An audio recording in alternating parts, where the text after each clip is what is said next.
and welcome back to another DIY with Asa Essentials and Upgrades. My name is Asa and welcome. If you are new to my channel, thank you so much for stopping by. In today's video, we're going to be creating this beautiful silver glam flower vase. If you would like to see how we create this beautiful item, please continue watching. And don't forget to like this video, share it, and subscribe. So let's get to the video.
Okay guys, so what I'm doing now, I'm just adding a little bit of bling at the bottom piece. I know I like it with the bling.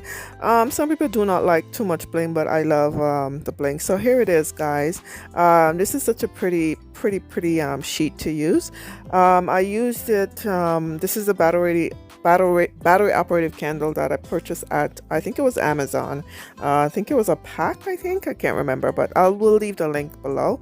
So you can use this as a flower vase, or you can use it as a candle holder. I also did one without the sheet. I will upload that video soon. So guys, thank you so much for watching this DIY video. I hope you have enjoyed this video. I would also like to thank all my new subscribers. Thank you guys so much for supporting my channel. It's growing, but it's growing. Thank you all so much. Here is a little bit of decor on my fireplace. Guys, this is so pretty. So guys, thank you once again, and don't forget to follow me again on Facebook, Instagram, and TikTok. I shall see you in the next DIY video. Take care. Bye for now.